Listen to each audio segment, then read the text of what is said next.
by practicing on the very latest technology has to offer.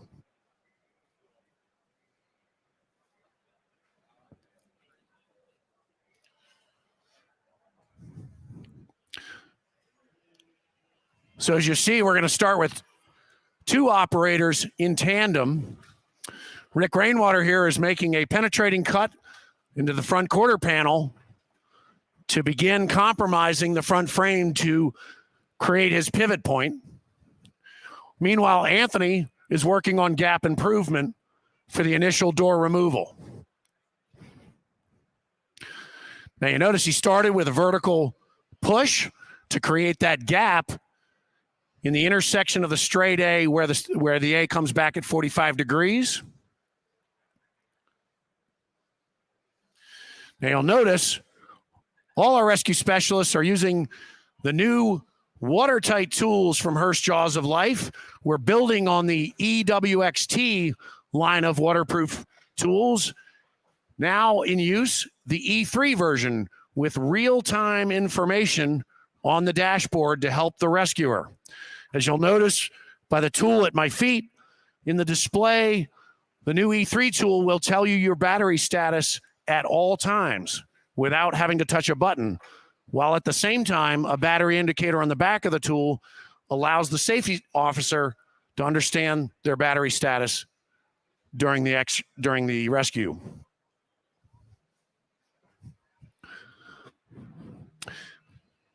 And as you'll see, Anthony's trying to essentially accomplish 2 things at once: gain access for door removal, but also peel back some of that quarter panel that's got to be removed as well to make the proper relief cut.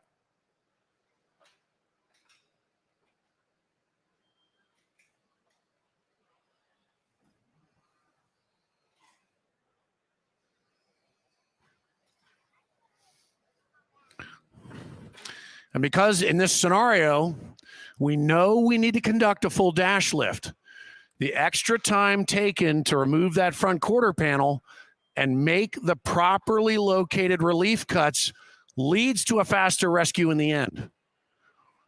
Rushing and skipping proper steps can ultimately lead to a longer rescue. Now you'll notice with a 28-inch spreader,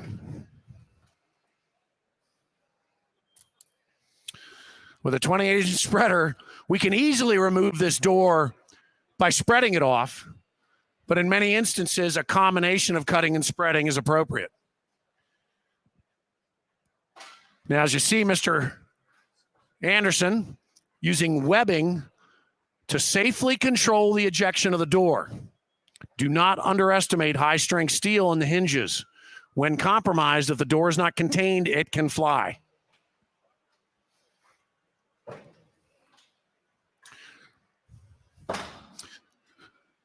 With our front door removed, as you look at what Rick is doing in the front frame, again, he is making a very precisely located relief cut. If that relief cut is made forward of the strut tower, this dash lift will not work right. It will not pivot where we need it to pivot. So he is placing that relief cut behind the strut tower to get the pivot right where he needs it. Meanwhile, Anthony works to cut the hinges for the back door removal. And again, Larry, handling the containment of the door with the webbing, best practice when it comes to safety. Now in his hands, Anthony is using an E3 378 cutter. This is actually HURST's smallest and lightest cutter. And you'll see our smallest and lightest cutters having no problem with those hinges.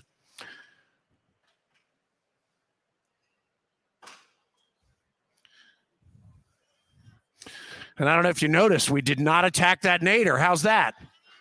We don't have the racquetball to show you, but a common tactic deployed by many rescuers is, believe it or not, bring a racquetball. If you can shove it in the handle of the back door, you are forcing the latch open on the nadir. So a lot of times, if you can jam a racquetball in there, you can make those front cuts on the hinge and the door comes right off, as you saw with what Larry did.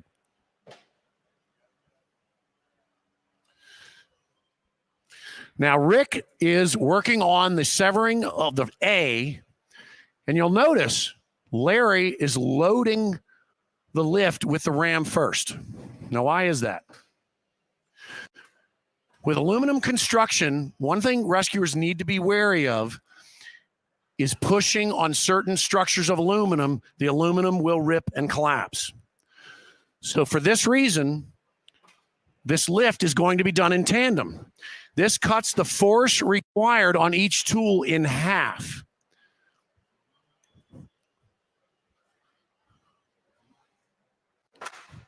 You'll notice we have not cut the upper A. This is intentional. Now,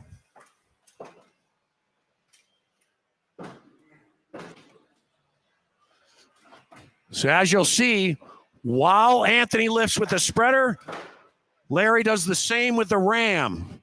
We're using the intersection of the B and the roof rail as a lever arm to assist in that dash lift. Now you notice Anthony's captured the load with the spreader. This allows Larry to remove the ram for full patient access. So at the beginning of our dash lift complete, they're going to work on the total side out.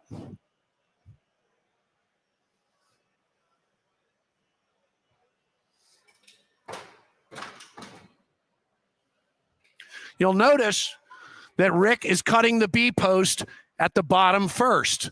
Again, this is very intentional. If we cut the B at the roof rail first and then make that cut down by the rocker, it is very, very likely the B post is going to swing into your patient. So this cut is made at the bottom first so that we can control the B post movement during removal.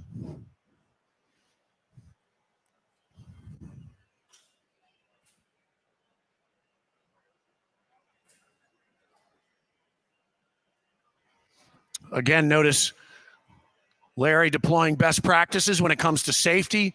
We have our webbing around our B to control its ejection. Now, with Larry having full control of the B because of that webbing, this has been safely removed. And now for fuller patient access, Anthony's going to finish off, Rick is going to finish off that A post. And then Larry will use that ram to tent the roof. And as you'll see, as we look at this, you could always examine, do we need to remove a roof? Sometimes yes, sometimes no. But in many cases, a tenting procedure like this gives us full access while skipping the entire roof removal. And now Anthony's gone to full extension for full patient access. Great job, guys. Let's hear a round of applause.